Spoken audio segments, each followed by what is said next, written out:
is Ginger Lester, and I'm the Communications Coordinator at the City of Nelson, and I'll be moderating tonight's presentation. As I mentioned it already a couple times, if we could ask everyone to keep their video and audio turned off during the presentation. If we call upon you, or if you raise your hand to ask a question, we'll get you to turn your audio on.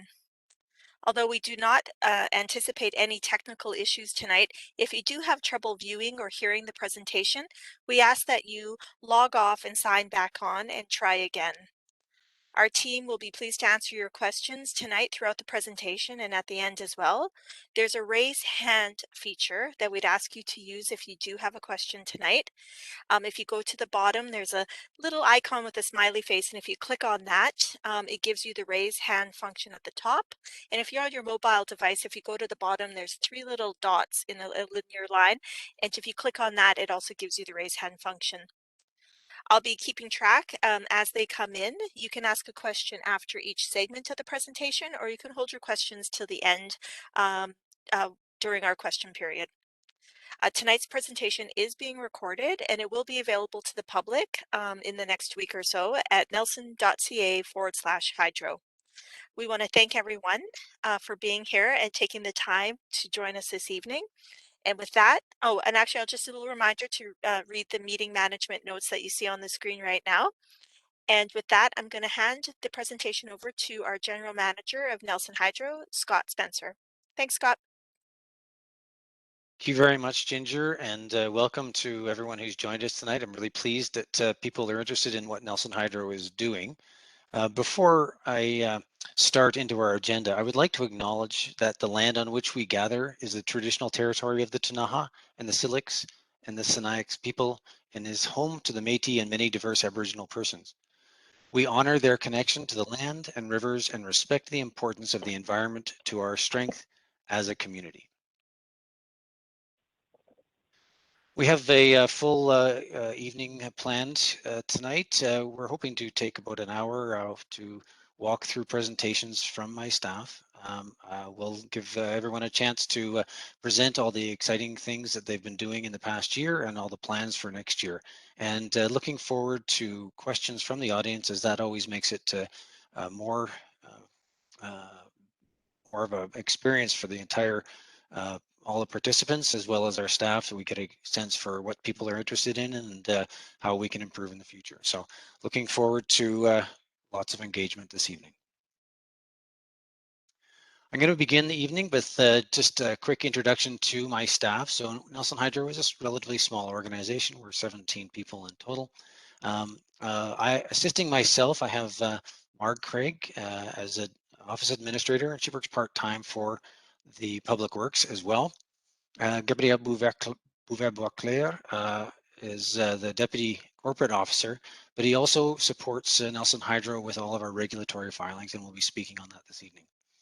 Carmen Proctor used to report to me in Nelson Hydro, but was promoted this year to the Climate and Energy Manager for the City of Nelson, and she is still managing the EcoSave program for Nelson Hydro, and will be speaking on that tonight.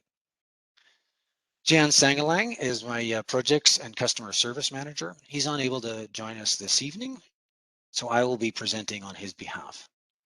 And Neil Dermody, our Operations and Line Manager, will be presenting on the generation, transmission, and distribution of Nelson Hydro. And finally, a part of my staff, I have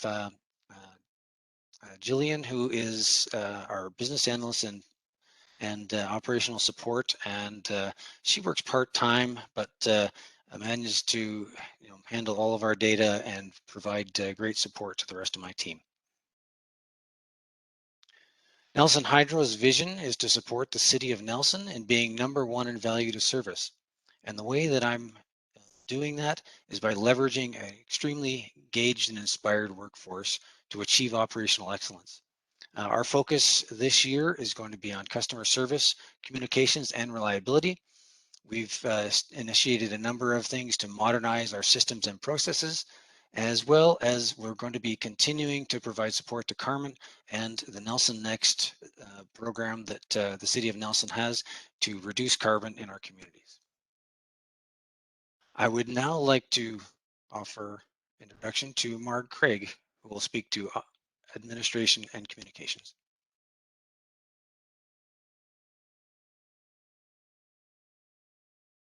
Marg, your sound is off. Thank you so much, Ginger. Thank you so much, Scott. And I would just like to say, yes, I'm the administrative office person here with Hydro and Public Works. And if you could please go to the next slide. Next slide, please. Thank you. So just to share with you all a little bit of the organizational chart, there are two administrative support staff that work with me, Sabina Fleming and Kathy Drucker. And you can see from the slide here that their support is vast, everything between health and safety to payroll to they both assist with power outages. A lot of times when you're calling in, these are the voices you're speaking with. Communication support, accounting support, it is endless. So it's a very, very busy little office we have down here, and we couldn't do it without each other. Thank you so much. Next slide, please. So in the past year, we've done a lot of work upgrading what we call the CIS Infinity platform that is our customer service platform that we use with Nelson Hydro. So we upgraded to version 4.1, and we also this year established our customer online account portal and our payment platform. So we were really excited to finally get that done. There was a little bit of a delay, but the end result is that we have a robustly secure platform for our customers. And some of you may remember that initially we had hoped to launch last spring, and just prior to selecting this launch time, the IT department carried out their due diligence to have a third party assess our network by conducting standard security testing. And when that happened, well, they ensured our system was prepared and secure on our end.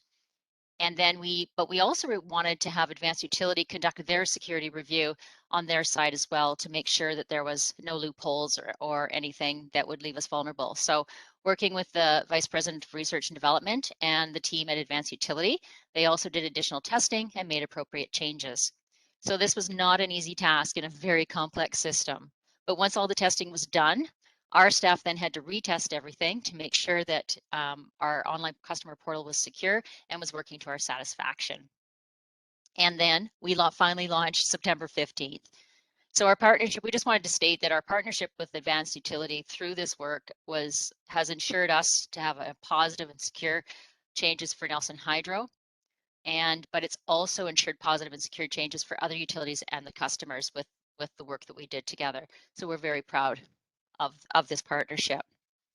And in this slide here, this is the new online account portal. And as you can see, it's very simple, very straightforward. For those of you who haven't yet signed up online, here you can get, once you sign, you can just click new user. Once you get into here, you can actually see your account, you can monitor your bills, you can pay online, you can see your consumption. It's really, really easy to use, and we love the fact that we're finally here. And we even have, like, there's a quick little pay now if you didn't want to sign in. And also up there in the black line, you can see it says Hydro Portal FAQs. So we've actually included a quick link with frequently asked questions. And we have other quick links into different programs that are associated with Nelson Hydro for ease for our customers.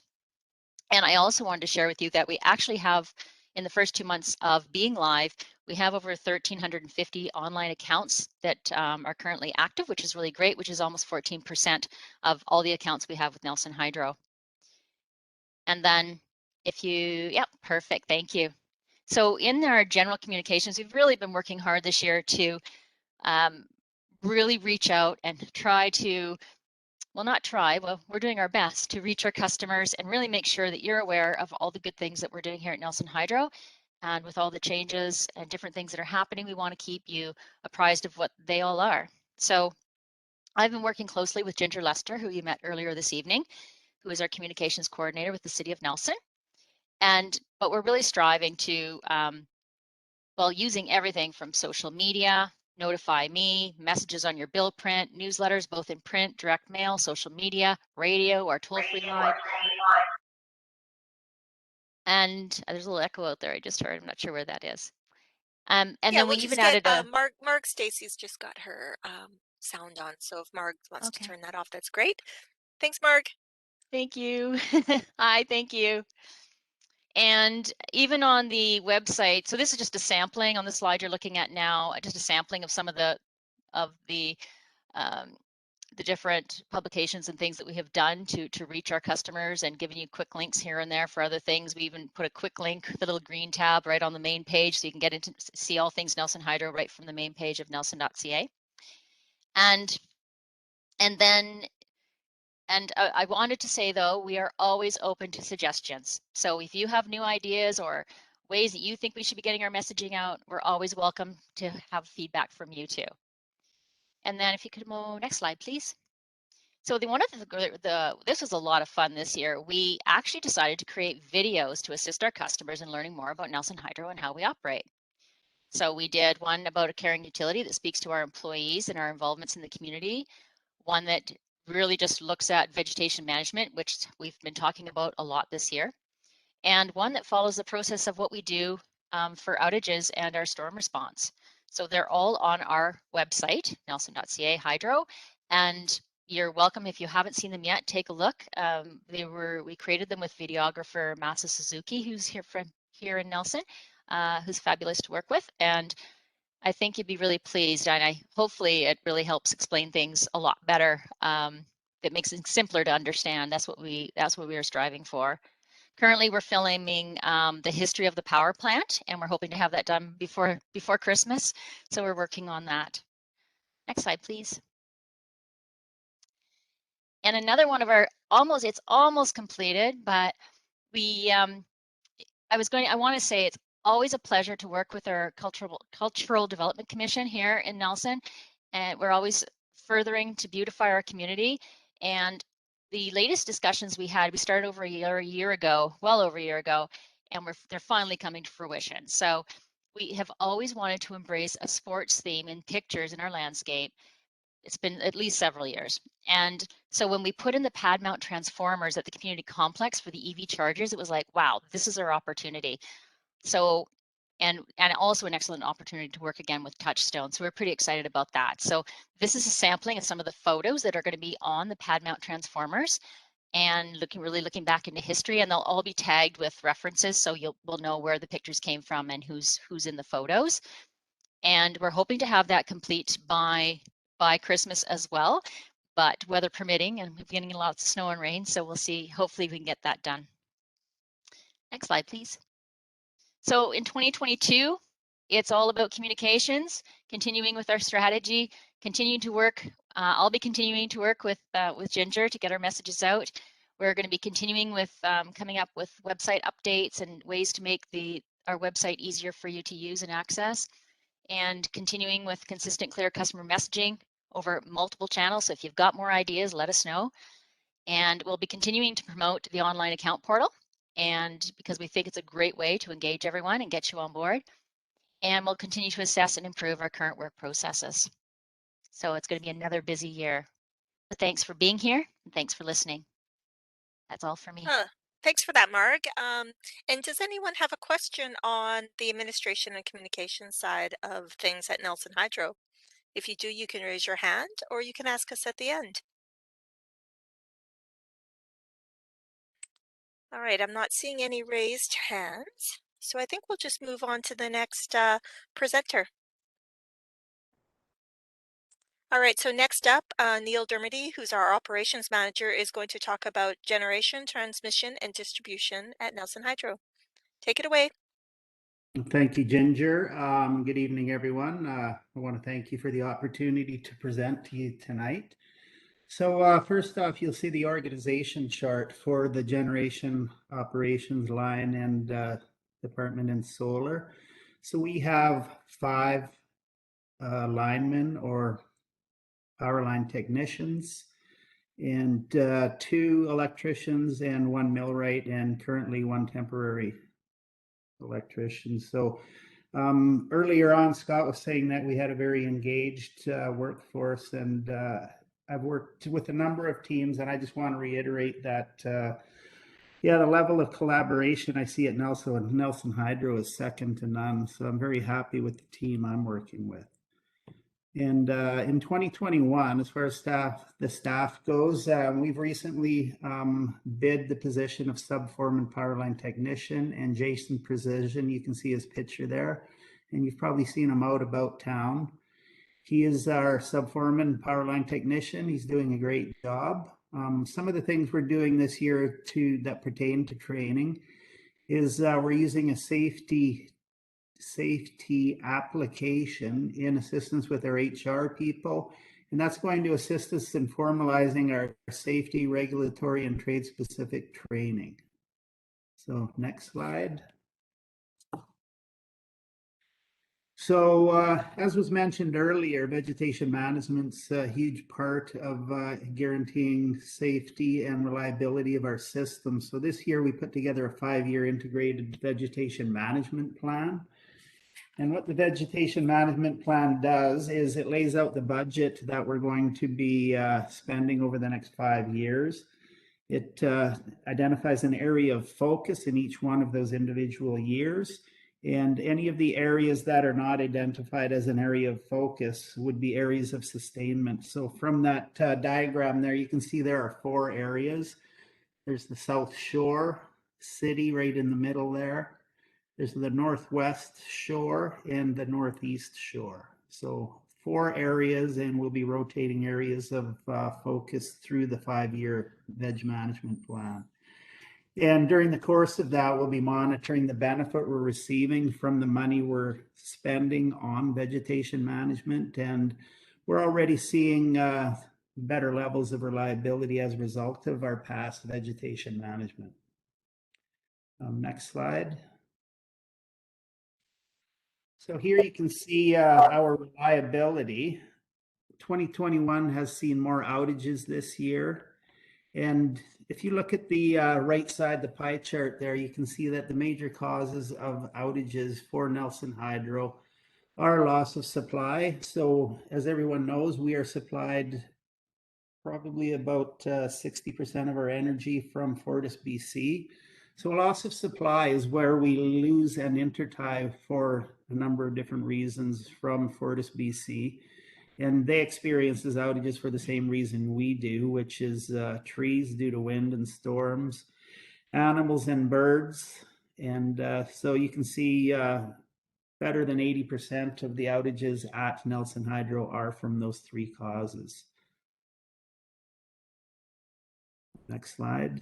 Oh, one thing I do want to mention, if we can just go back, Scott, is 2021 has seen more outages due to wildlife. And the reason for that is the extreme hot weather we experienced this summer caused us and other utilities to need to shut off our reclosers in the field when the fire rating is above 4. And the reason for that is because our reclosers on the distribution system their use is when a branch or a bird or a crow causes an outage, these reclosers open very quickly, and after a matter of seconds, they reclose. So they keep the outages very short. But as a result of the weather and due to safety and the threat of causing wildfires in the interface area, we chose to turn those off. And what that does is now if a bird or a branch brushes our line, causes it to open, we need to have our line department do a line patrol, determine it's safe and there are no fires prior to reclosing. So I think that's, well, I know that is why we've seen a decrease in reliability through our summer. Okay, moving on. So some of the 2021 initiatives we've completed. So we spent, as of October 1st, $640,000 on vegetation management. A large portion of that is on the Northeast and the Northwest Shore as a result of its large geographic area. We've retained 5 vendors who do vegetation management around power lines, and they are Vancouver Island Tree Service, Asplund, Davy Tree, and the 2 local ones which we've used almost exclusively this year because we see the best benefit in using local service providers, Kootenay Complete Tree Service and Fall Line Forestry. One of the other completed initiatives is we had a water leak into our air shaft on the G5 penstock at the Bonington Power Plant. So we had that successfully fixed. We also, the intake operating gates covering over G3 and G4. It used to be made of wood. We've replaced it with expanded galvanized grating. So that's a safety improvement. And we've also, our intake operating gate G5, we removed it from service, and there was some structural deficiencies we found, as well as we needed to align the wheels to ensure that it would operate in case of emergencies.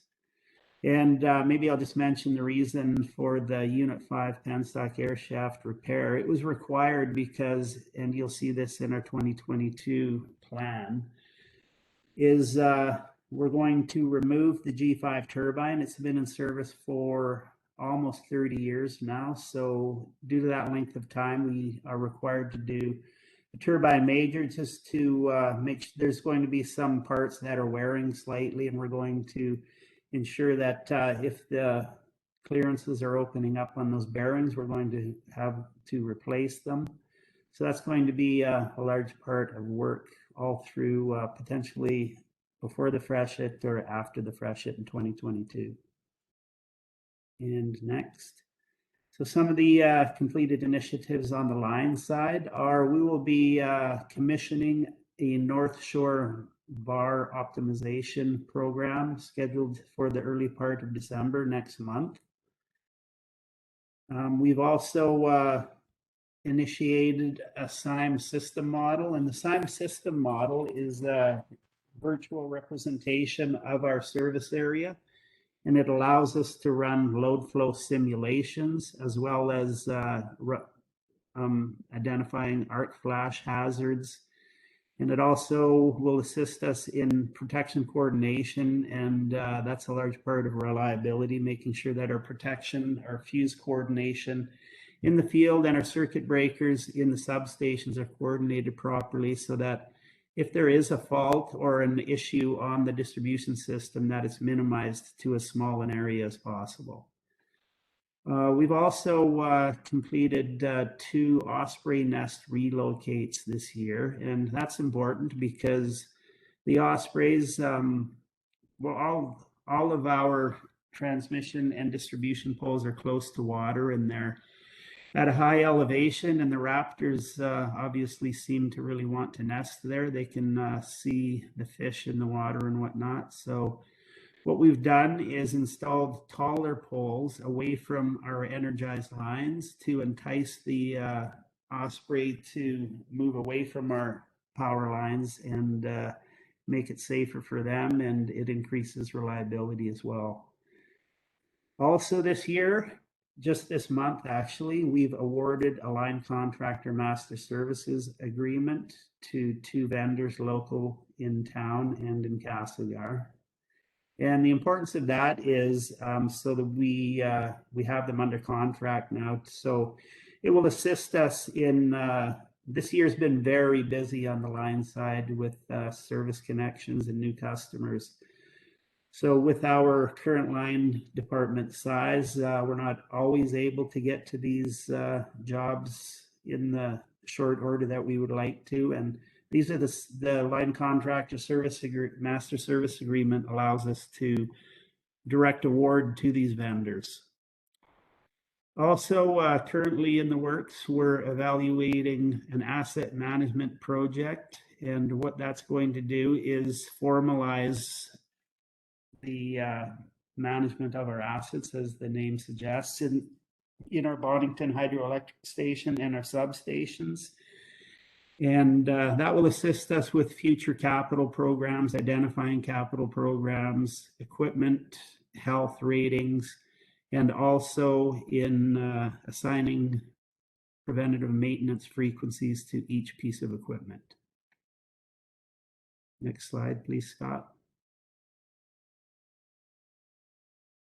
And then some of the initiatives completed in the substation area. So we had, as we do every year, we've tendered the transformer order for 2021, and the successful vendor is Eaton. And as a result of the extended times that it's taking these vendors to provide us with transformers. We're currently working on the 2022 transformer tender, and we're hoping to have that out probably this week or potentially early next week. We have also completed almost all of our annual operations preventative maintenance within the substations and the generating station, and that ensures that we're maintaining our equipment properly and we can extend service lives, and it increases the reliability. One other thing I'd like to mention is we did have a power transformer fault at Mill Street substation this year.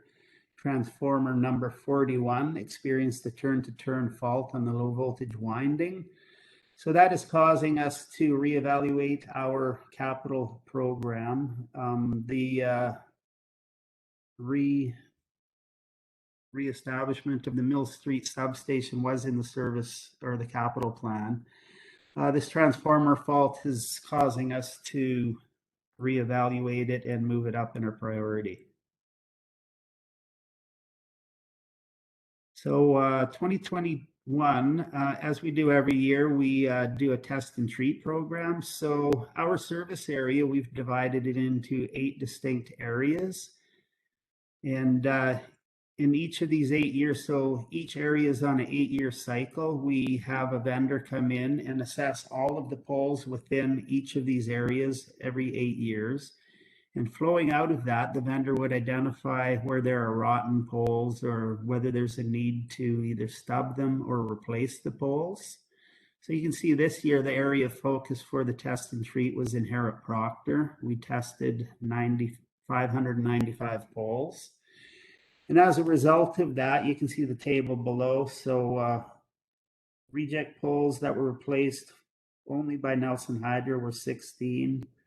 Reassessment, replacement required, Nelson Hydro only 3. Reject poles, joint use. These are poles that TELUS uses as well as Nelson Hydro. So we share the cost of replacement on those 74.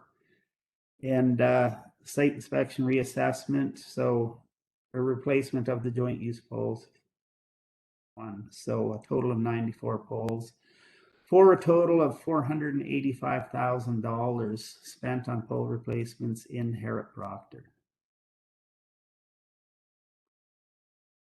So major storm expense trend. So you can see that over the years since 2016, we've been seeing an increase in costs related to storm response.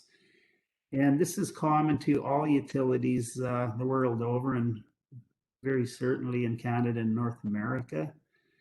So this major storm damage is trending up significantly due to atmospheric instability, and I guess we could all debate about the reasons for that, but I think we can all agree there is an increase in atmospheric instability.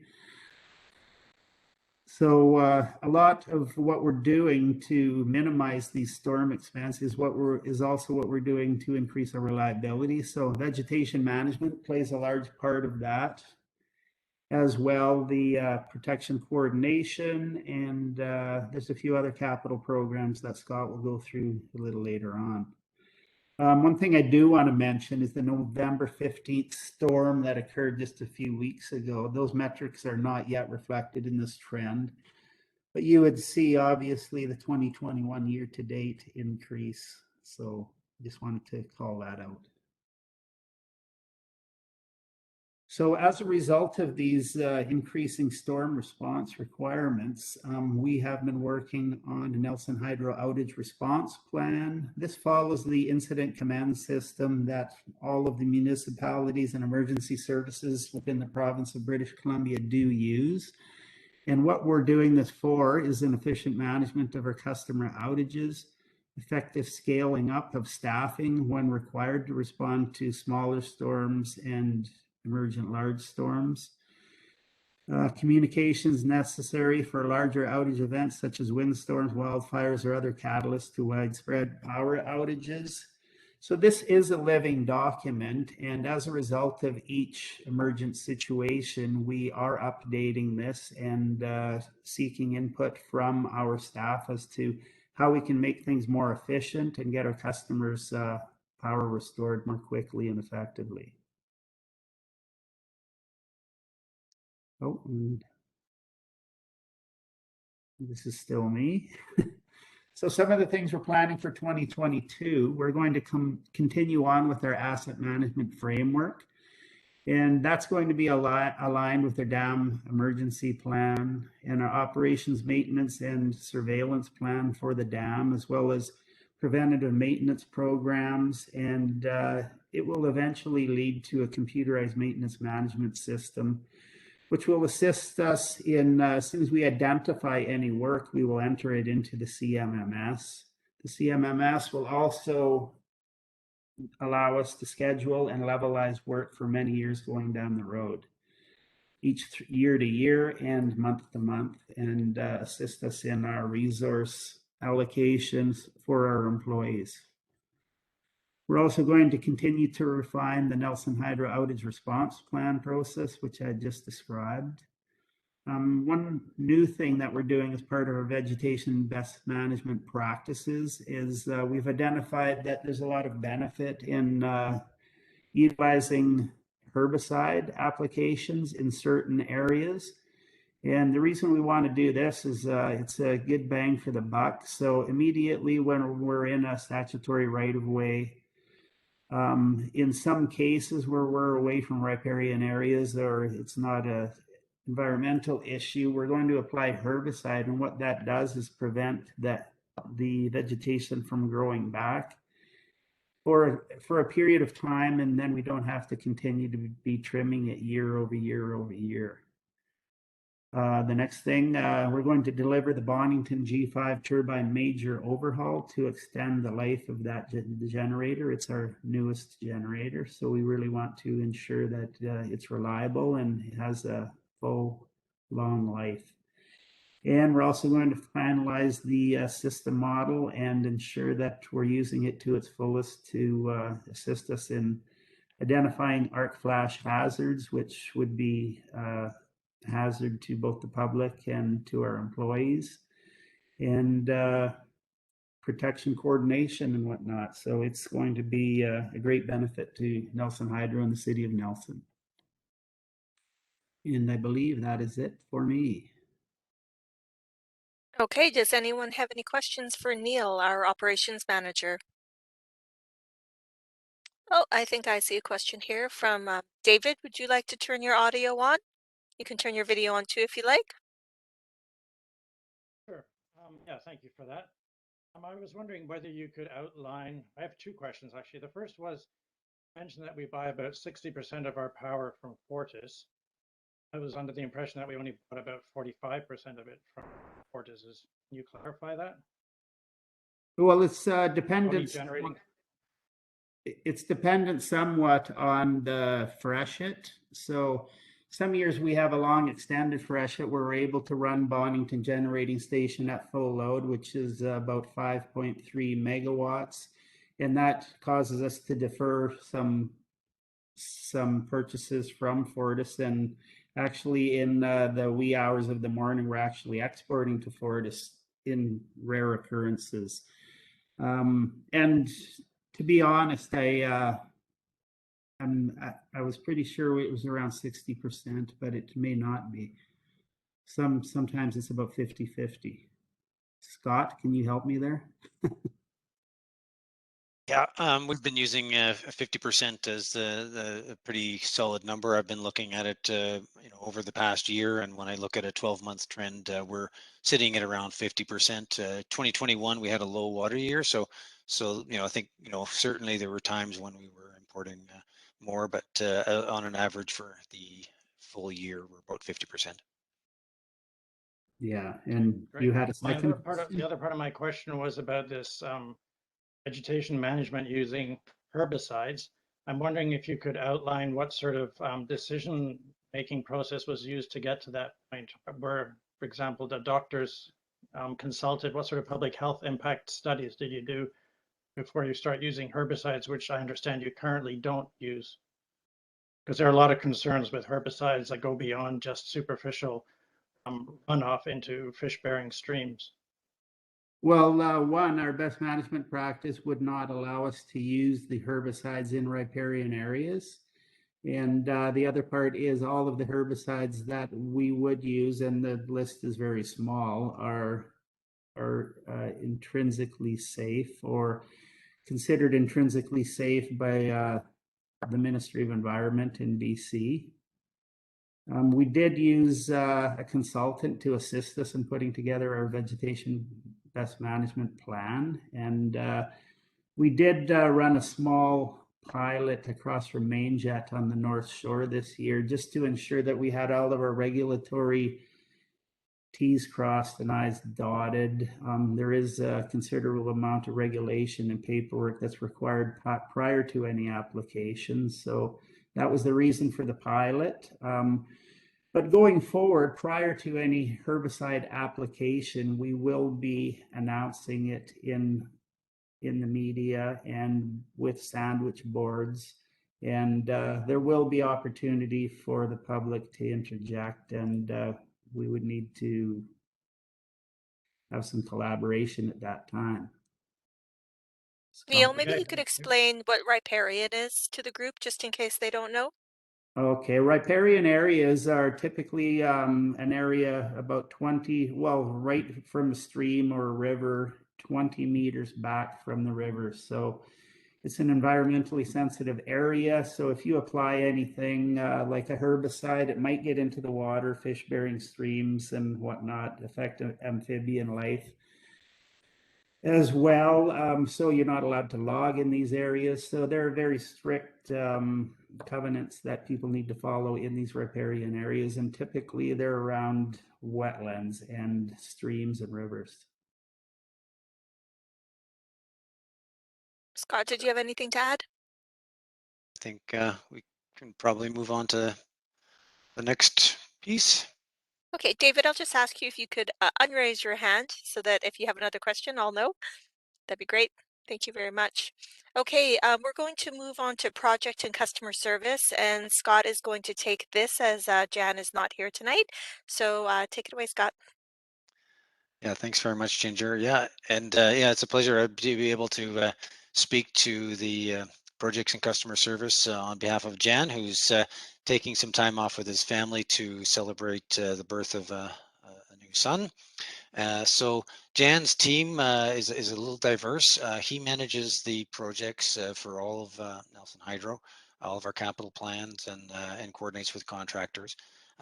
He also has the customer service, which is our billings clerk and Carissa, and our metering tech Christian, and the design team, which is Tim Austin and Bede Bloomy, who's our newest Nelson Hydro employee. So on the customer service front, Christian as the meter tech is just new in that position. He's replacing Joe, who was a longtime employee of Nelson Hydro, who just retired. Christian was working in our design team, and if you've had a service upgrade in the last couple of years, you've probably interacted with Christian. So he's now managing our metering, and he's got great skills and some real energy to help us put together our advanced metering infrastructure program, which is going to take quite a bit of focus and effort. He's also been working steadily at improving and creating our metering standards, making sure our metering inventories are accurate and we keep track of those, and really putting a lot of effort into making the metering program efficient so that he can focus on our advanced metering infrastructure that will be a big change for Nelson Hydro and the way both Nelson Hydro staff interact with our customers, but also how our customers interact with their own power consumption. We've also one of the initiatives that we had this year that we've been tracking is we've noticed that we have a number of extremely high consumption customers, residential customers.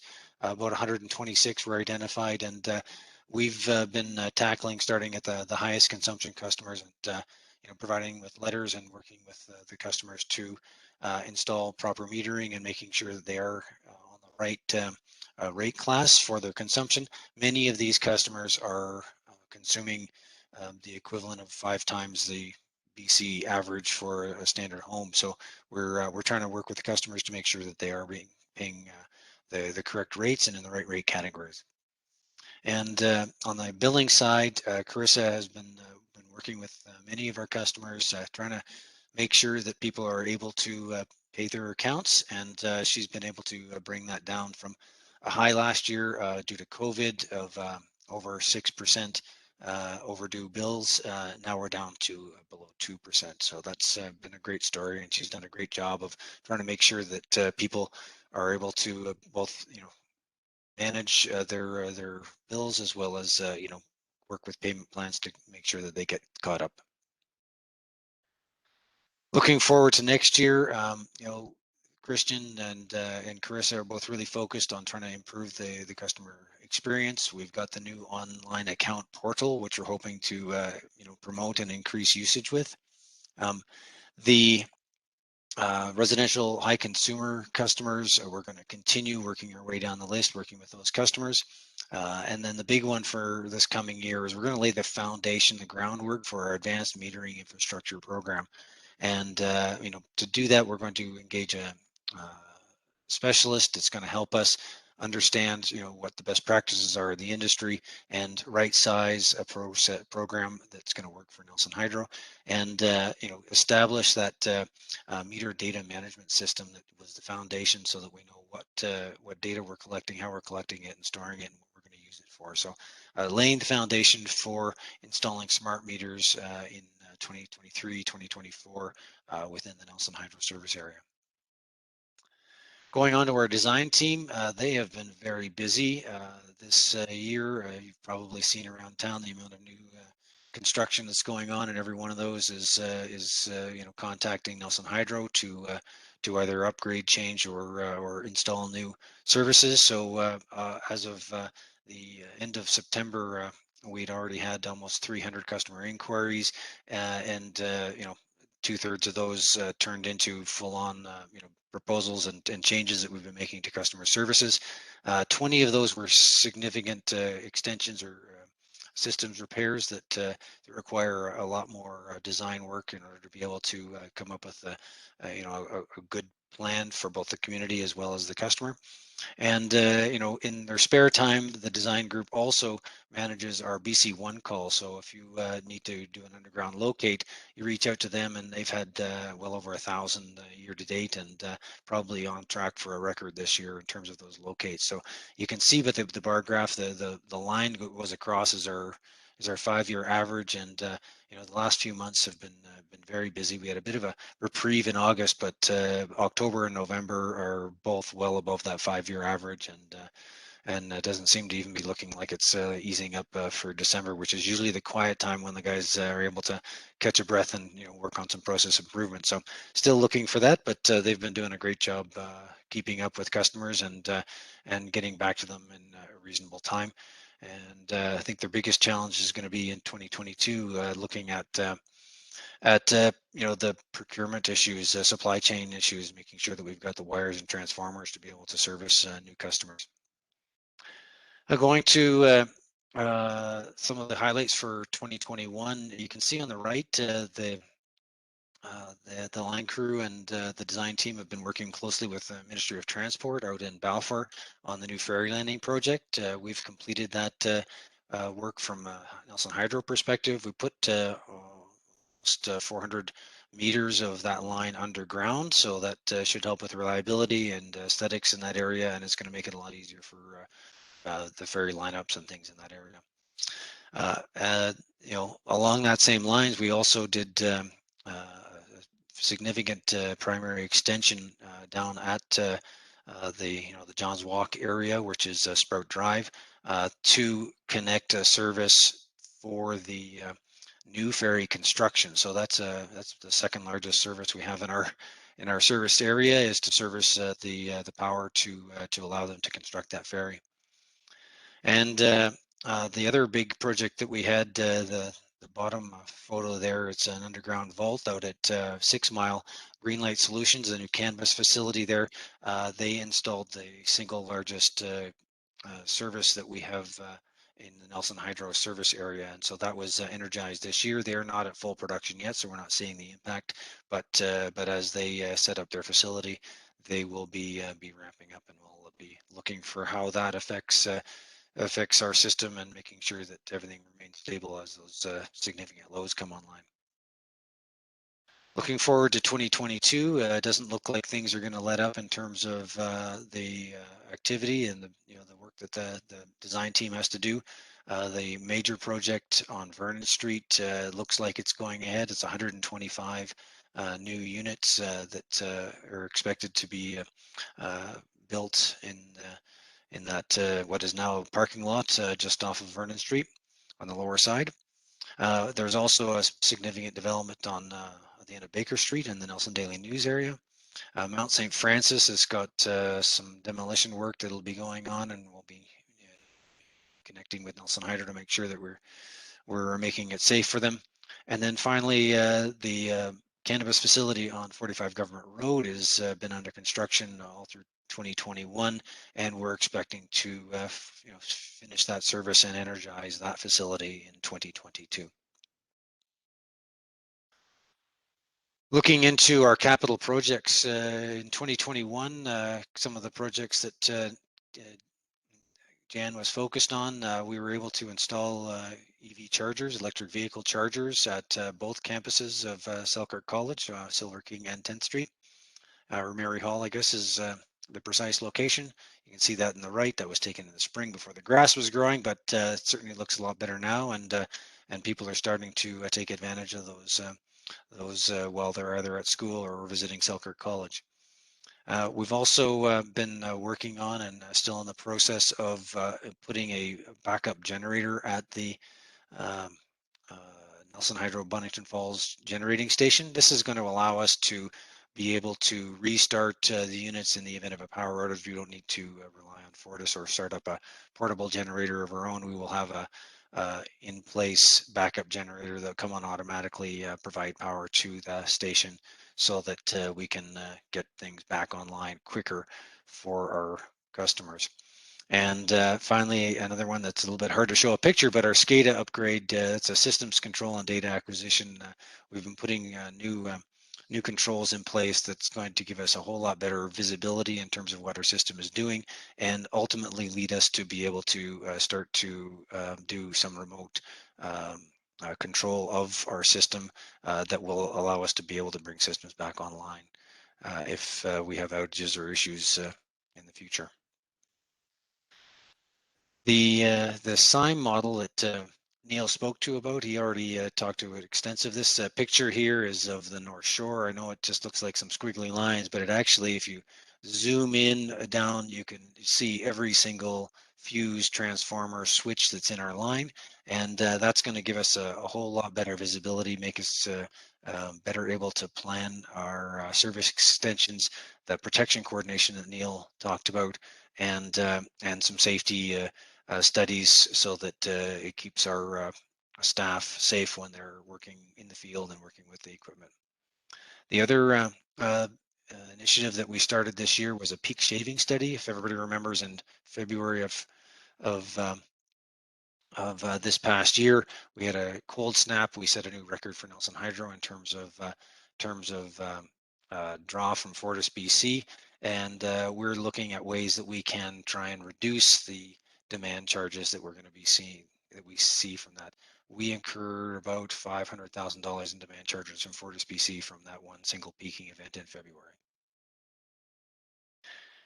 Looking forward to 2022, the biggest project that we have planned, Neil alluded to it, we have been talking about replacing the substation at Mill Street for a number of years. It was on the plan for a couple of years out, but failure of our T41 transformer has accelerated those plans, so we will be replacing the transformer on that substation, but we're also looking at it in the bigger picture and making sure it's going to fit into the larger vision for our substation upgrade that will continue on in the years to come. And Neil talked about some of the outages that we've had this year. We really saw an uptick in wildlife caused outages, and we are going to be installing wildlife guards in our substations. You can see on the right there, they're essentially plastic shields that prevent the wildlife from contacting the live conductors and reduces the potential for unplanned outages. And a couple of other items, safety. First, we discovered this summer that some of our vaults in the downtown area, the lids were starting to corrode and potential to cause problems with our switching system, and it's a safety issue for our line crews whenever they access them. So we'll be in the downtown core this year replacing those lids throughout 2022. And down at the plant, as well as the work that Neil has planned for the G5 major overhaul, we're also going to be replace the excitation system. That's how we make power from our generators when they turn, and that'll be a digitalized system that will be much more efficient and maintainable for our system. And that is the end of our projects, customer service, and design. So if anybody has any questions, I'd be happy to take them. And you can use the raise your hand function if anyone has a question for Scott on capital projects. I don't think I'm seeing anything, Scott. Oh, David has a question. Go ahead, David.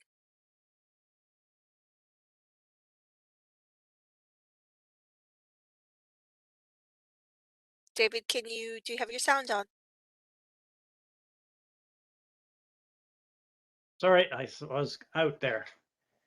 We're all used to it this year, no worries. Okay, and not big on Zoom. I have a few questions. You mentioned that the Balfour Ferry Landing project is completed. I'm wondering if there's any information you can give on what sort of power is out there so that we can have a fully electric ferry. I know you're aware that I'm on this subject quite a bit. I just heard that the second largest power draw for Nelson Hydro is actually building the ferry at Bilby Point. So if that can be put in quickly, I'm not quite clear why we're trying to wait until 2030 to put in power at Balfour for a ferry. Can you explain that? Yeah, sure. Actually, since we spoke last, David, I have been talking with MOTI to understand what their timeline and processes are for the hybrid electric ferry, and of course the marine division is very focused on building that ferry and getting through that. So that's one of the things that they've been telling me is that the electrification part, we still haven't got a clear design.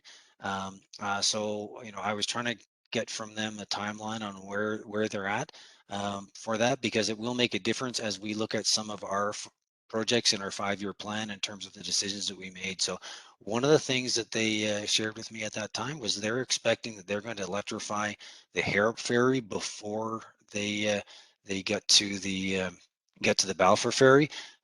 They've got a project up at Arrow Lakes that is working on, and then Glade and Harrop are twins of that. So their focus is to get those done. Once the Balfour ferry is in place and working, then they're going to start working on the electrification plan for that. And there's two options. There's one sort of is like a direct charge off of our lines, which would require a significant upgrade to our infrastructure. The second option would be a battery energy storage system that we would be able to charge, likely from our own system as it currently stands, with minor upgrades. But until we actually see the specs on what they've got, we don't know for sure. We're talking about getting new interties with Fortis BC, and we may consider sort of options there in terms of being able to support that electrification project. But right now we don't have enough detail on their electrification plan, but they're saying that it's unlikely to be until late 2020, late 2020, so like 2029, 2030 is what they've been talking about.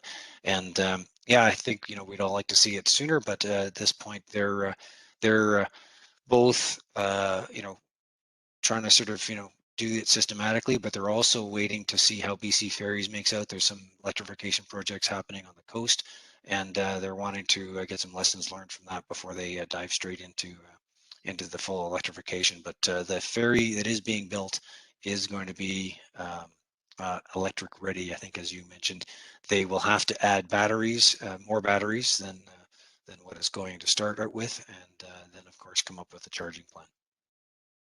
Okay. Yeah, I mean, just to follow up on the battery issue as well, battery technology is moving faster than I think the city of Nelson and Nelson Hydro and BC in general. I was wondering if we've considered using batteries as backups as opposed to putting in new generators. I made that suggestion when they replaced the diesel generator at the White Building. Other cities are putting in battery backups, and we're getting it now at small, like at mega scales. I mean, I'm sure you're aware of the scale that batteries are now being used at by municipal utilities. And it seems that Nelson Hydro is not sort of on the cutting edge of that. And I'm just wondering if you're going to be trying to steer us in that way. Yeah, and we did take a close look at that with our backup genset for the power plant this year. We looked at it both for peak shaving as well as battery backup, and we looked at a number of different options that would solve that, and we couldn't make an economic case that really made sense. One of the issues being that you're this is our emergency backup, and if we can't get the power plant started back up, then that's a problem. And if the batteries run out before we get that plant going, then nobody has power. So from a risk management perspective, it felt like we needed to have that diesel genset. It's not like it's running all the time; it's there just in case. And this is a good application for that sort of technology. But we're absolutely looking at batteries throughout our system. Our peak load study is looking at battery storage as an option for that peak shaving, to basically shift the load from the peak hours to the hours of the morning, as Neil talks about it, when our loads drop off significantly and we're able to recharge batteries at that time. So we're looking at all those options. It's not we're not deaf to any of that at all, and it's difficult for a small utility like Nelson Hydro to be on the really cutting edge, because we just don't have the R&D or margins or resources to be able to sort of put at all sorts of really uh, novel projects. We are and we do have the support of council for innovative projects. We just need to make sure that we're taking a approach that's protecting both our ratepayers as well as the city of Nelson from any unreasonable expenditure. So we're thinking about it, and we're looking for opportunities, David. Okay, thank you. Thanks. In the essence of time, I think we better, Marg, I do see your hand. I'm going to ask if we could get you to table your question to the end, because we're running a wee bit behind here with our presentation, and we will get to your question, Marg, I promise. So David, if you think you've removed your hand, that's great. We are going to move on to the regulatory side of things now. Gabe Bouvet-Beauclair is going to give us an update. So take it away, Gabe. Thanks, Ginger. And thanks to everybody tuning in tonight and taking the time to be here with us. So as Ginger mentioned, my name is Gabe, and I'll be just doing the regulatory presentation tonight. Here's a quick outline of what I'm going to talk about. I think if you've paid attention to some of our presentations in the past, it's not news to you, the regulatory framework under which we operate, but I'll just take one quick second to revisit it. So our regulatory applications to the Utilities Commission of British Columbia, those are only with regard to the rural service area. On the urban side, the rate making and other approvals that we would need from a regulatory perspective come from our city council. So it is a unique setup, one that's not seen with a Fortis or a BC Hydro. For this presentation, I'm just going to give a quick outline of what we've accomplished in 2021, or what we're still working on from 2021, and a preview into 2022. That really is just a rate application for 2021, along with the cost of service application and rate design application. And then for 2022, the rate application and a bylaw update. I'll also talk about a couple other proceedings that we're involved in that we have not initiated. And just a reminder for everybody, this is a really high level. We could talk probably for a whole hour about any one of these filings. What is good is that if you're interested in talking more about a particular filing, both Scott and I are always available to do that. And also all the filings are public documents that are available on the BCUC website. So with that, I think we will move to the next slide. So the 2021 cost of service analysis and rate design application, this was submitted almost a year ago now. So if today's the 25th of November, this was submitted, yeah, November 27th, 2021, and we're still working on it. We are just entering into the final stages. But just a reminder for those who may not recall, this application essentially submitted a cost of service analysis document, and we're seeking approval of that. And that's a rate setting instrument that's used, typically used by utilities, and is something you might do every 3 to 5 years. And it just allocates the different costs of the utility to the different service areas and kind of paints a picture for setting rates. Based on that cost of service analysis, we've also requested a rate design or an approval for a rate design for the rural residential customers. So when people talk about the 18% rate increase, that is part of this application. We're seeking to have that phased in over a 3-year period. And finally, we're also seeking approval of a return on equity of 9.25%. It's really been a lengthy process, as you can imagine, as it's stretched for about a year now. There's a very robust record available for review online for anyone that's interested. That record, when we talk about a record, that's really just the written information request process where the commission staff and the interveners have been able to ask us questions, and we've responded in writing, along with about 145 letters of comment that have been submitted by ratepayers, perhaps from some people attending tonight. So again, we're in the final stages of that application, just finishing up final arguments, and we're expecting a decision later this spring. The 2021 general rate application. Now this application is all done. We submitted this one around the same time as the COSA and RDA, so November 30th, 2021. This was just seeking a rate increase of 2.3% on an annual basis, or 3.32% from April 1st through the end of the year. And this same increase was being applied on the urban side of the utility, but again, our application to the Utilities Commission was only for the purposes of the rural side. What was driving this rate increase, essentially the way that we frame these is, well, what's the revenue requirement for the utility for 2021? And that's how we derive the rates. So the rate increase was primarily being driven by a 4.36% increase from FortisBC. As you heard from Neil, the utility does purchase a significant amount of its power from Fortis. So when their rates go up, there's often a corresponding rate increase on the Nelson Hydro side. So that was a big part of the rate increase, along with inflationary pressures. For the 2021 GRA, there also was a significant record developed. There were no interveners in this proceeding, but the commission did ask us to participate in 2 rounds of information requests. And again, that's always available for anyone that's interested to review the back and forth. We received an interim approval that allowed us to go forward with the rate increase on April 1st of 2021. We didn't receive final approval until July, but the final approval was identical to what the interim approval was. So it's all tied up and complete. Along with that decision, I believe it's a 20-page decision, the commission gave us essentially 5 directives. First and foremost, one issue that was discussed was the timing of our rate increases. And so moving forward for the annual rate applications, we will be using a January 1st implementation date. Now, as I mentioned in the past, we've done April 1st, and that can be confusing.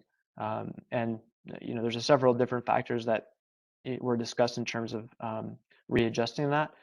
But one of the main factors is that when we do an April 1st increase, it requires us to compound the rate increase on an annual basis into a 9-month period of time. So for 2021, for example, I mentioned on an annual basis, we were requesting a 2.3% rate increase, but from April 1st, the math works out to 3.32, and this is quite confusing.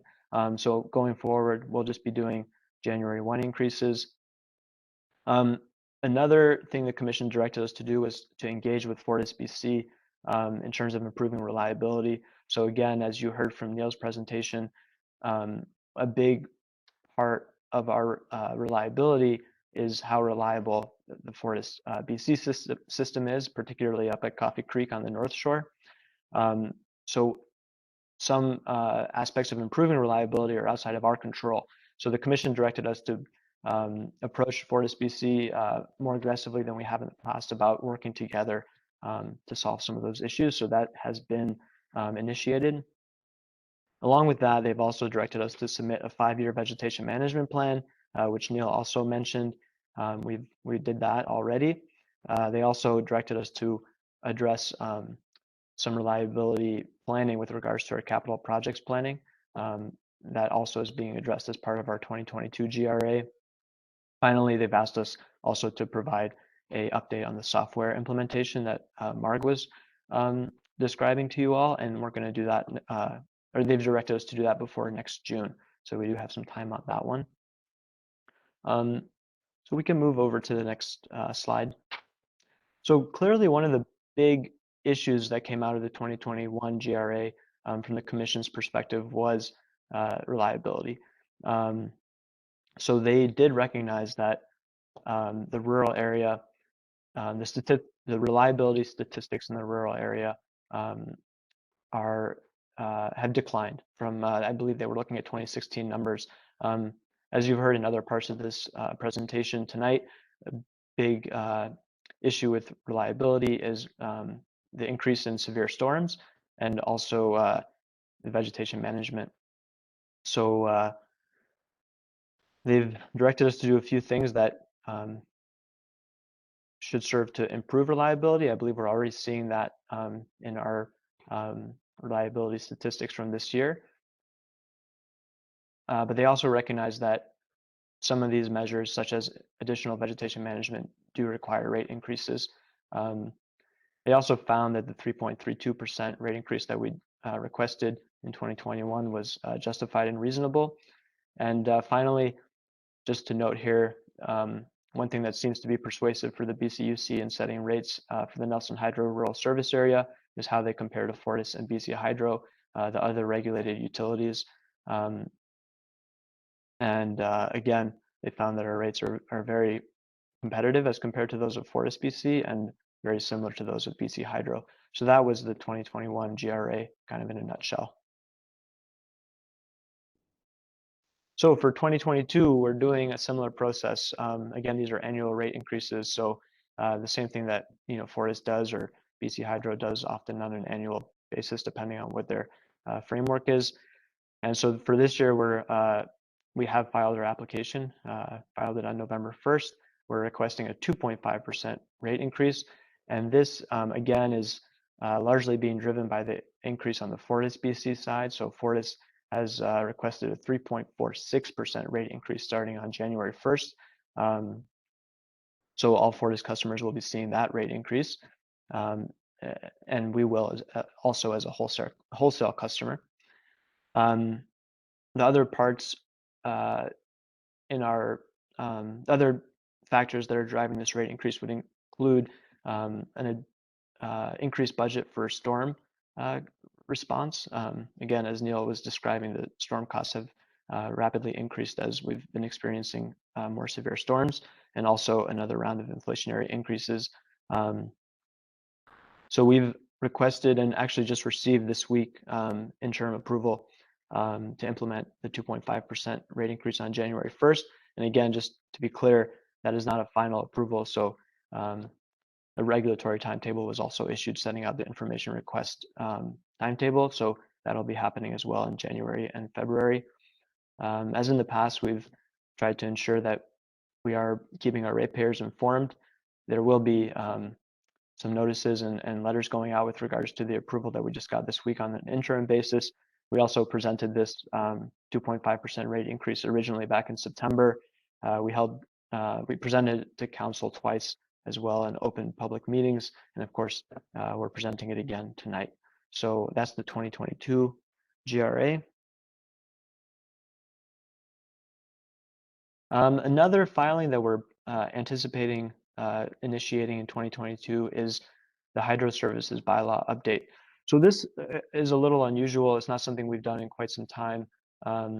It needs to be done. The Hydro Services bylaw, for the purposes of the rural ratepayers, is the terms and conditions of the utility for providing service. So just like when you receive service from a Fortis or a BC Hydro, there are terms and conditions. It's probably a fairly substantial contract document that not everybody reads carefully, but there are terms and conditions that come along with the service. Our terms and conditions are packaged in a bylaw, and that's again just something that we do as a municipality rather than as a private corporation. The current bylaw was adopted in 2011. There haven't been any substantive changes to the bylaw except every year when we change the rates. So really, we're planning on filing this next summer. And what it's going to do is it's really going to modernize the bylaw to be more reflective of the utility as it is today. We've conducted some stakeholder engagement, and one thing that keeps coming up is some of the provisions around landlords and tenants and how accounts are held by those, in particular by tenants that may not own a property. So that's something we're looking at in terms of clarifying how that relationship works from the utilities perspective. We're also going to be providing clarifications on net metering, independent power producers and EV chargers, industrial computing, and street lighting. So again, some things that weren't necessarily top of mind 12 years ago. So that is the plan changes on the bylaw update. As I mentioned, we're targeting a filing date of July 2021. We've done some stakeholder engagement, and I think we're planning on doing some more. This had been planned for last spring, but the bullet point there just notes that given some of the resources that were required on our 2021 filings, we've pushed it to this summer. And finally, just to kind of tie this all up, 3 other proceedings that we participated in this year that we did not initiate. So occasionally the Utilities Commission does initiate their own proceedings, or another utility will initiate a proceeding that hasn't a material interest for us, and we can participate as an intervener. So the first one is the Municipal Utilities Inquiry. As you can imagine, Nelson Hydro being a municipal utility, this would raise some issues that would impact us. Our understanding of this proceeding is that it's really examining what they call district energy systems, so subsidiary corporations owned by municipalities. So although it may not necessarily impact us directly, we're well represented in that inquiry. Also, I see the next one being the cost of capital. So that really has to do with how a benchmark rate of return is set. So again, we're participating in that one, which would potentially impact our return of equity, even though that was also being addressed in the COSA application. And finally, just the Fortis BC 2022 rate review. This is the proceeding that was initiated earlier this year, and through which they're asking for that 3.46% rate increase starting January 1 that I mentioned. So we're represented in that one through the BCMEU as an intervener. I think I just have some concluding remarks here. So as always, we're focused on meeting the regulatory obligations and deadlines of the utility.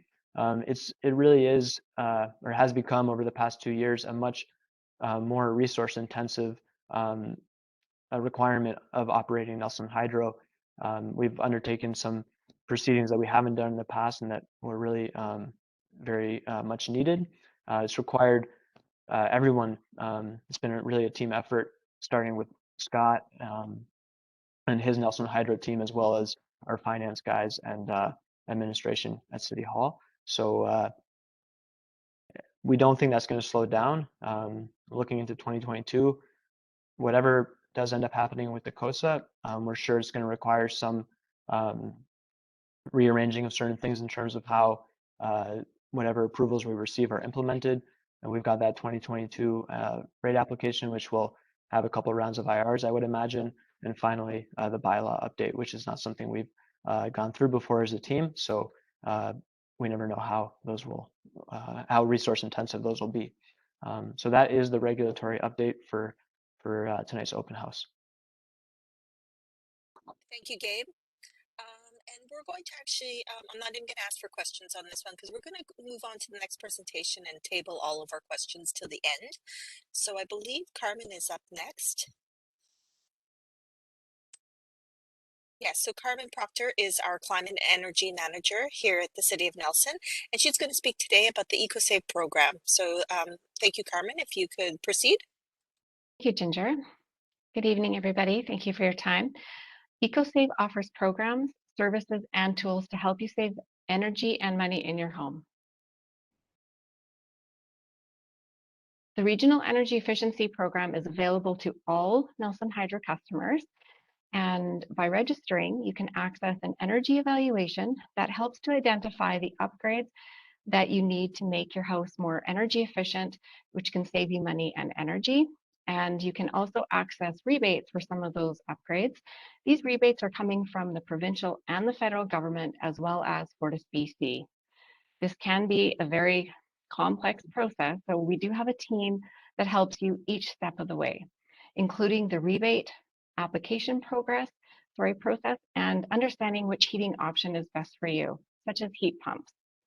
There's a lot more information on this website on the screen, and there's also short informational videos that shows you what you can expect during an energy evaluation, and one that explains what a heat pump is.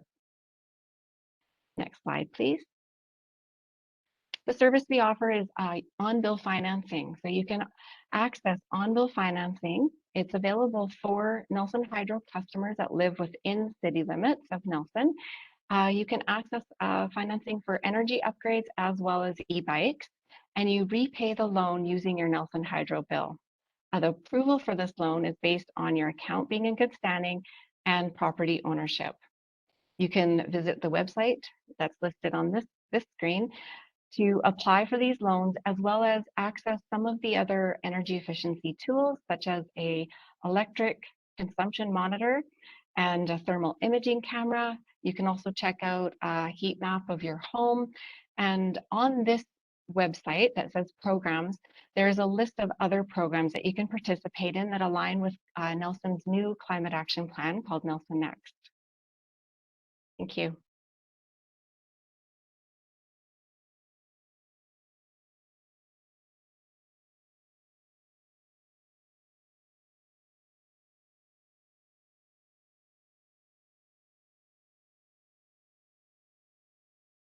Sorry about Okay. that. No worries. I'll just jump right in here. Yeah, Ginger. sorry, Scott. It was just over before I knew it. Yeah, okay, so Scott's going to take over here, our general manager of Nelson Hydro, and he's going to do a general update. So thank you, Scott. Great, thanks, Ginger, and thanks everybody. So I'm going to wrap up our discussion tonight with just some high-level things that I've been focused on in 2021 and what we're looking at for 2022. So just some of our overall highlights.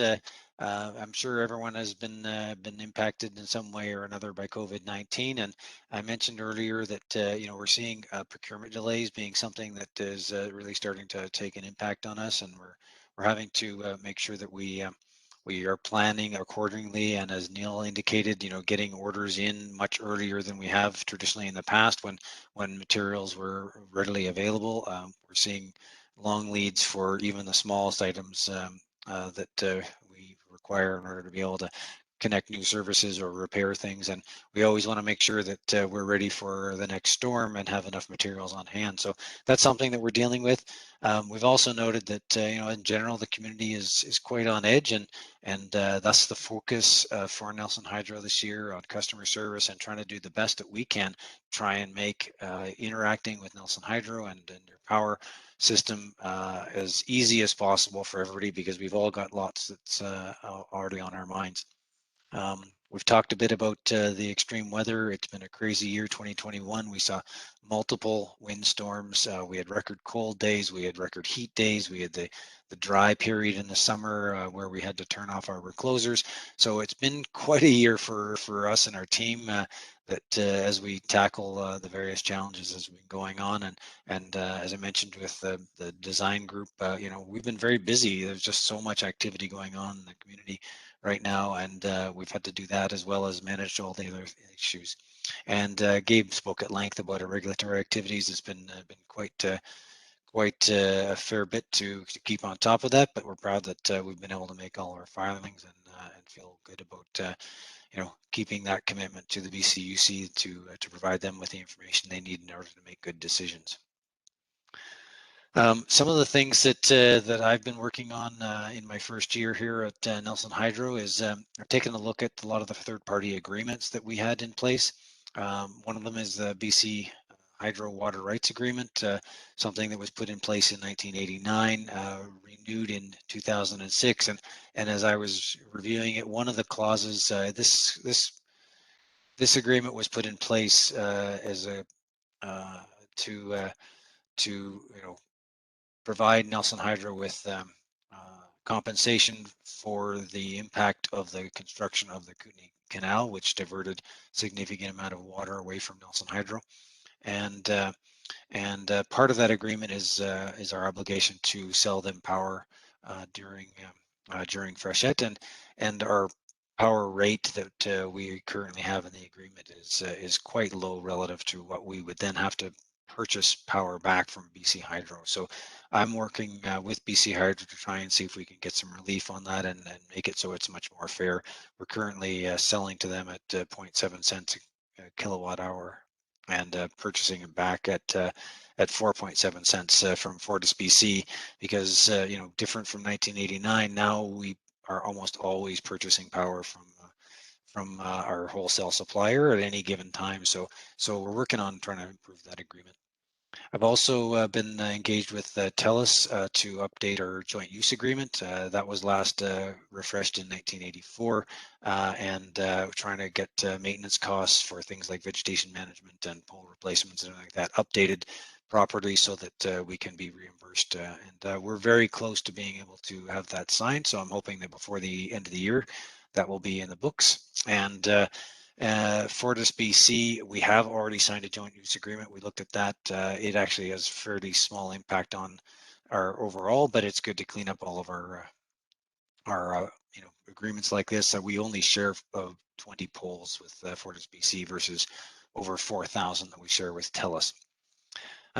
Something that Neil spoke about was the Joint Continuous Improvement Committee that we've got going with Fortis. That was something that we initiated after we were given direction from the BCUC to engage with Fortis, and we've gone, you know, over and beyond sort of the you know, send them a letter and ask them to improve the reliability, and we've actually engaged with them and are working with their team to find ways that we can work together to improve the outage rate that especially the people in the North Shore, Coffee Creek that are served by Coffee Creek are experiencing. So that seems to be going well, and I've talked a little bit about in other presentations, and it's been in the media, that Nelson Hydro is also engaged with FortisBC in some non-binding discussions around procurement of our rural assets.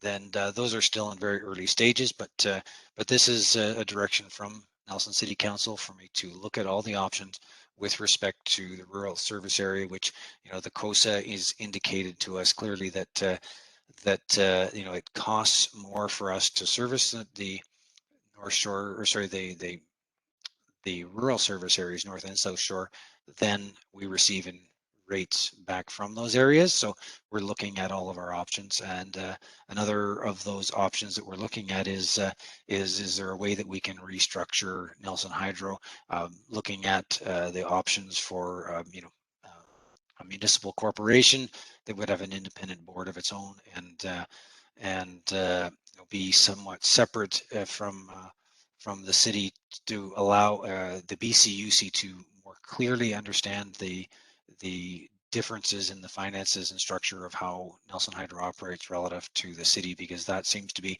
a challenge. So we've seen through the regulatory process them understanding how a municipality works and operates, with respect to operating utility. So it's some interesting things that we're doing right now, none of which is binding, but we're exploring it, kicking the tires, trying to understand sort of where the options lie for improving the service that Nelson Hydro provides, as well as being able to provide clarity to both our ratepayers as well as the BCUC in how we're servicing those customers. So that's some of the things that I've been working on.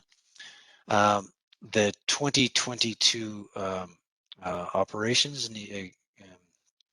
Gabe spoke about the 2.5% rate increase. The reason that we're looking at that is, primarily, we start off at 50% of our, operating costs is purchase power from FortisBC. So they're almost assuredly going to be seeing a 3.46% rate increase on January 1st. That will impact Nelson Hydro. So we're absorbing that with our 2.5% rate increase. We've also included, some general inflationary costs. Maybe not enough given sort of what inflation has done since we filed our application at this point, but since we did the numbers, 2.5% seemed to be reasonable, but inflation is starting to creep up, as everyone's hearing in the news and seeing at the food aisles in the grocery stores. So that applies to everything that Nelson Hydro buys as well. Neil talked about vegetation management. Our 5-year plan calls for an increase in spending in 2022 to focus in the North Shore area to try and improve that reliability. So we are looking for some extra funds to support that. And I've also increased our major storm budget. I severely underestimated what we would eventually endure this past year. In 2021, you saw we're top 700,000 in expenditures to repair our system after those major storms, and I've increased the budget to include that. So all of that is packaged up in our 2.5% rate increase.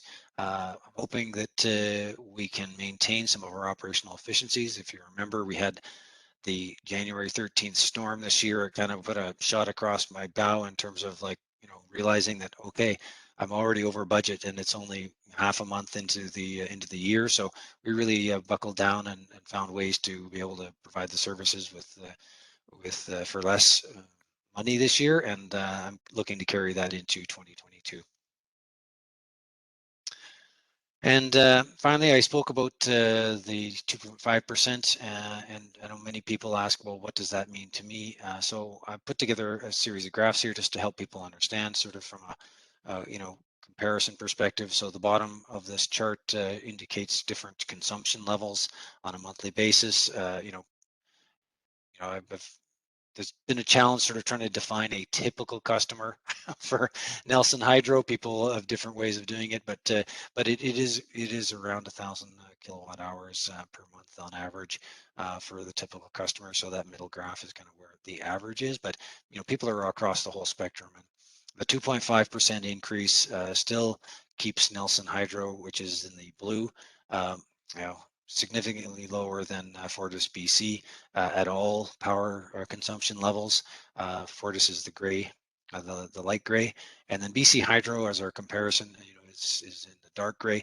You can see that for lower consumption, BC Hydro has slightly lower rates, but they do have tiered rates. Nelson Hydro is a flat rate for all consumption levels. The BC Hydro and FortisBC tiered rates, you can see those in the higher consumption customers will pay more than what Nelson Hydro is with that 2.5% rate increase. One of the things that we've been talking with council about is in our cost of service analysis that was done, a lot of the focus has been on our rural rate, rural residential rate, and the shortfall there, and our subsequent sort of rate design application that proposes to increase those rural residential rates to compensate for that. But in the urban side of our utility, we noted the COSA results indicated that there is a discrepancy between the rates that the residential customers pay versus the commercial customers.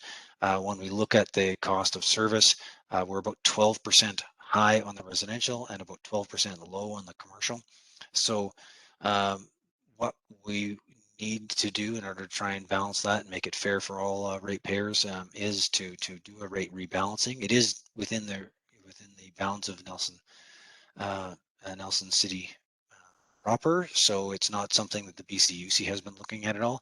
However, Nelson City Council has indicated support for a rate rebalancing, and we would be doing something similar to what we proposed for the rural side, which would be a 4%, be spreading it out over 3 years, so it'd be 4% per year. So when I take the 2.5% general rate increase and then a rate rebalancing and look at what that does in terms of different rate classes and how we compare to other utilities in the province, again, for all rate classes, all rate consumption areas, we're still lower than FortisBC by a significant margin for the urban ratepayers, and on par or close to on par with BC Hydro for the higher rates. And then finally, the last graph I'm going to show is that cost of service analysis. This is what the residential bills for rural residents would look like.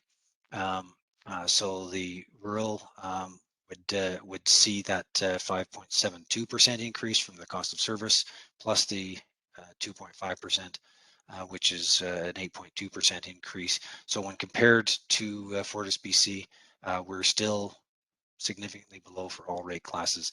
And again, with BC Hydro, we're above and about on par for heavier users that might be people that are electric heat customers and that sort of thing. So just trying to put things into perspective in terms of what we've got there. And it should be noted too that I've assumed a 0% rate increase for BC Hydro. I don't actually have an understanding of what their plans are for 22 at this point. They've not made that public yet. So I'm going to wrap up. I think we're over time. I see that Ginger's ready to cut me off here. So I just wanted to say, I have a great team. I'm really pleased.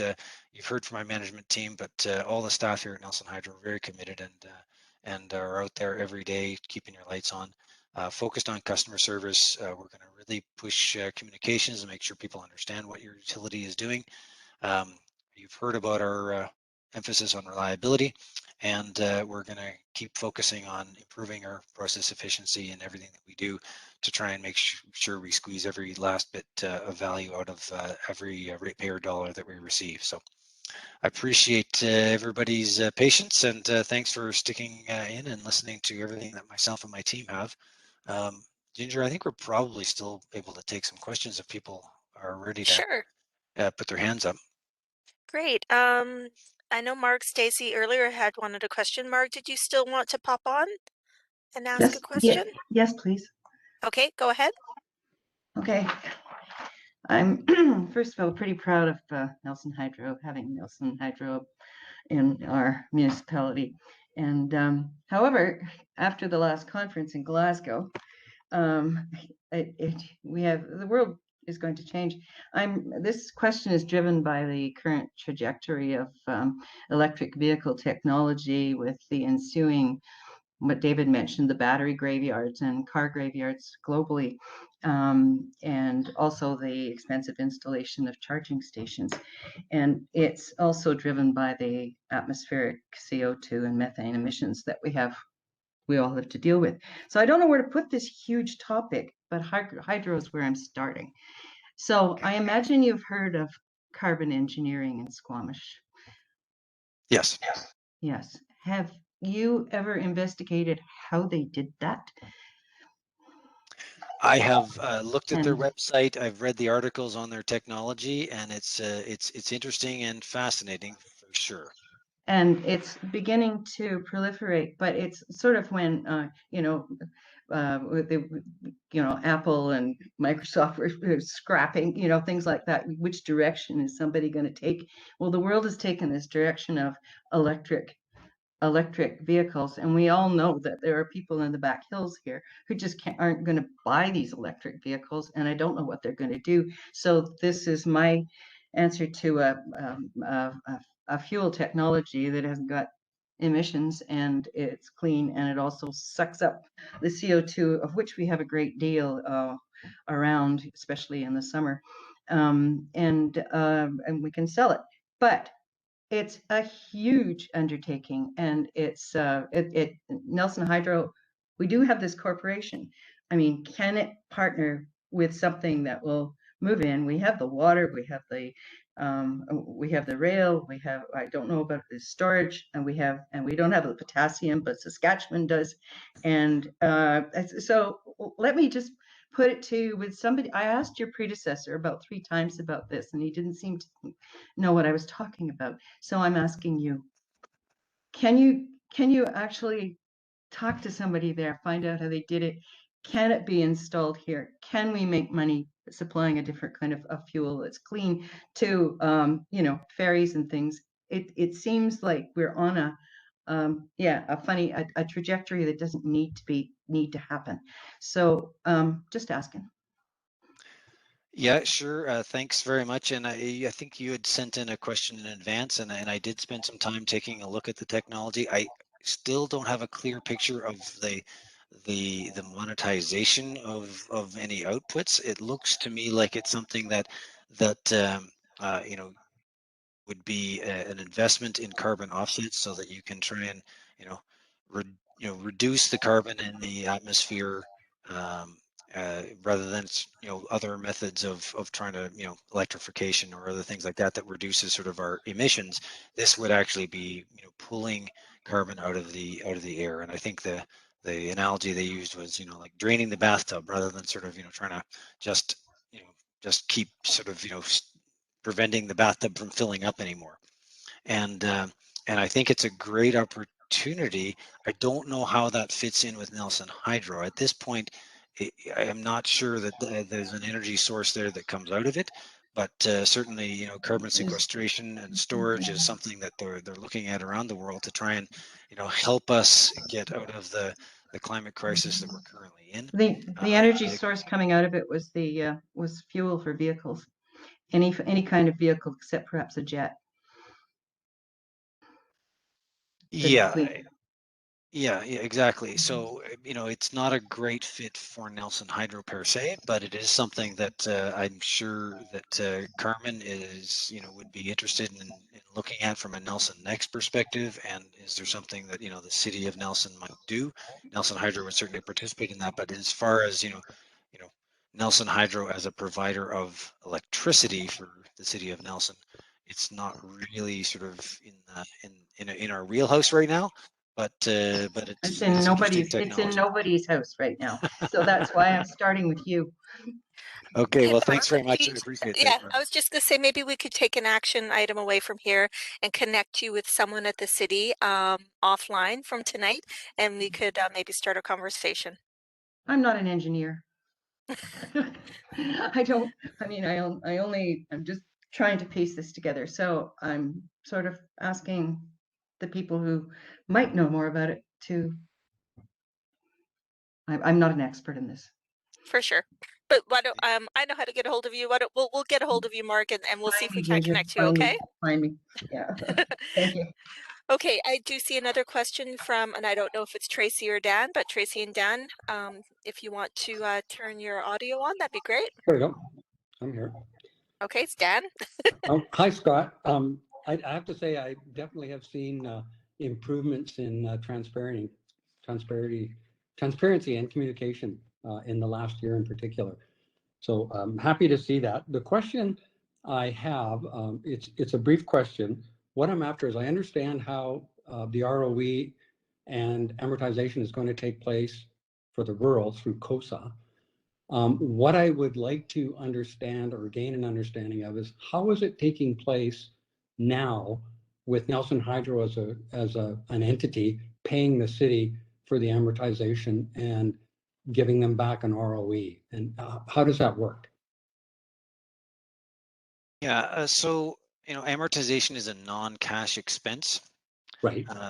Exactly. And so what has happened up until we've started to go down the path of using ROE, which is a direction that the BCUC has asked us to in terms of rate regulated accounting versus the public service accounting system that we have here at the city. And up until I believe it was 2009, the city didn't even account for amortization at all. But now they do in the city books. But from a Nelson Hydro perspective, we have just been providing the city with what has been referred to as a dividend. So it's been an amount of money that we've said, okay, this represents sort of a reasonable return for the city, and we've been transferring that over. The amortization expense is essentially sort of like been given up sort of in terms of the the city's return, so it hasn't been receiving any of that amortization benefit from Nelson Hydro up until now. So the recalculation under rate regulating it makes it a lot more clear and well defined in terms of how the city is able to account for that and be able to receive the the benefit of the investment that Nelson Hydro, or sorry, the city of Nelson has made into Nelson Hydro assets. Okay, so the ROE is essentially the dollar value of the dividend, or close to that. Yeah, sorry, yeah. So that's how it's been working up to now. Yeah. So basically, the city has been taking the dividend. That's been its return on the investment up until now, and now we're calculating it using rate regulated accounting, which takes into account the amortization expense. Okay, I appreciate that. Thank you. Okay. I am still here, even though my picture is not. Do we have any other hands going up for questions? Scott, did you want to take a few more from ones that were previously submitted? We're already over time, Ginger. So I think Okay. people submitted previously, and we I did commit to that we would respond to those within a week. So I'll provide I'll take a look at the questions that were submitted in advance. I thought there might be an opportunity to answer them here, but since we're already 15 minutes over a lot of time, I think I'll just respond to those folks directly. And if anybody else has any questions or too shy to turn on their camera, please email us at nelsonhydro@nelson.ca or give us a call and ask your question, and we'll write it down and or sort of transfer to someone who can answer that question and get back to you. So always open. I love when people give me a call. That's one of the benefits of being a small utility is anyone can give the general manager a phone call at any time and ask their question or raise their concern, and I will absolutely respond to you and make sure that we are serving you, the customer, because that's why we're here. Great. Okay, so with that, I think we're going to wrap up for tonight. Thank you for everyone for staying on tonight. That was a great group. We got some good questions, and yeah, we will be posting this, as we said, on Nelson Hydro, nelson.ca/hydro, so you can watch you can see the presentation, and also we'll put the PDF of the presentation up as well. All right, so with that, we will say good night. Thank you, everyone. Yep. Bye-bye. Thank you.